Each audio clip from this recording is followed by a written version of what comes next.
Welcome to The Explainer. Today, we are diving deep into one of the most unsettling stories ever written, Kafka's The Metamorphosis. But we're not just looking at the bug. We're going to use the story as a kind of diagnostic tool to understand a condition that might be happening all around us. And let's start with this quote from Kafka himself, because it's so important. See, he wasn't trying to create some big mystery for us to solve. The transformation, it's not the point.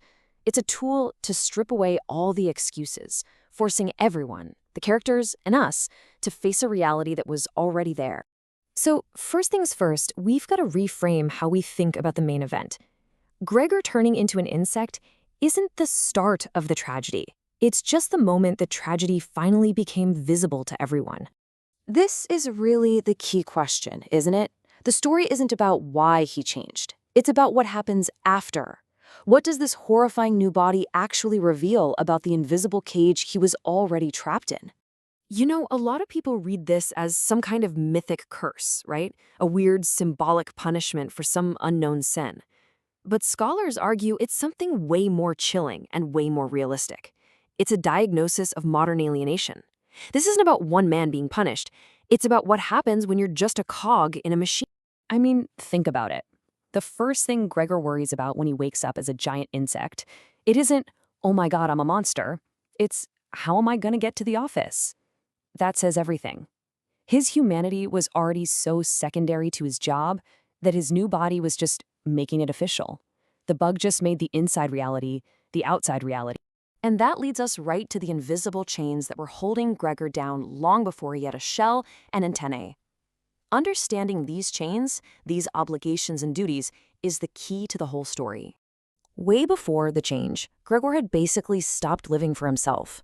He was the breadwinner, the dutiful son, the traveling salesman. That was it.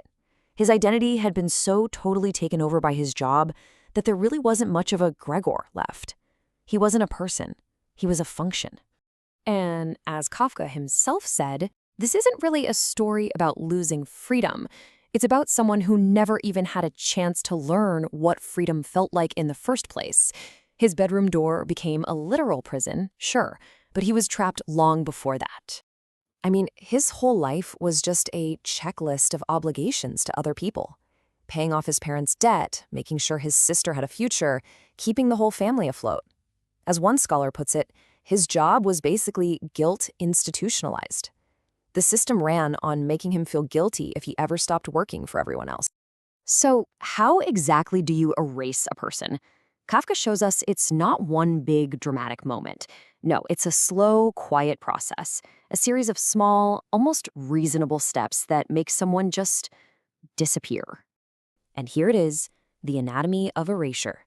It starts with shock and confusion, but that pretty quickly turns into inconvenience. He's a practical problem. And that inconvenience breeds irritation, because taking care of him is work. And eventually, all that irritation paves the way for relief when he's finally gone. It's not a murder, it's an administrative adjustment. But here's the truly heartbreaking part. Gregor helps them do it. He's so conditioned to be obedient, to not be a bother, that he actually participates in his own erasure. He hides under the sofa, he tries to be as small as possible, all to make them feel more comfortable, even as it destroys him.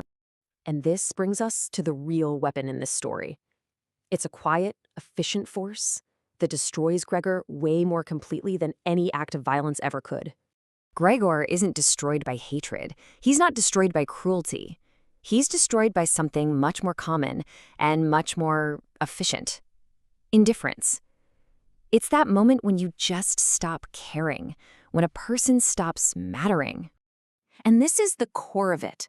Hatred at least acknowledges you exist. You have to see someone to hate them. But indifference, it just looks right through you, like you're not even there. That is the weapon that truly erases Gregor from the world. And you can literally see them wielding this weapon in the way they talk. He goes from being Gregor, their son and brother, to just it. A thing, a logistical problem that needs to be managed. And once a person becomes an it, well, you can justify doing just about anything. So what happens at the end? You might expect a big, tragic finale, but Kafka denies us that. He gives us something so much colder, so much more unsettling. life just resumes. After they find Gregor's body, they don't mourn. They feel relief. A huge weight has been lifted. They take the day off, they go out to the countryside, and they start talking excitedly about their future. The brutal truth is, the system, the family unit, it just runs more smoothly without him. Kafka refuses to make Gregor's suffering meaningful. There's no lesson here, no redemption. He just shows us the cold, hard mechanics of it all. He shows us, without mercy, what happens when a person's value is only measured by their usefulness. And that leaves us with the final, haunting thought. The real horror of the metamorphosis isn't the bug. It's how quiet, how normal, and how brutally efficient the process of making a person unnecessary can be. The question Kafka leaves us with isn't just about what happened in that little room. It's about who, in our own world, is slowly disappearing while we all find it more convenient to just look away and move on.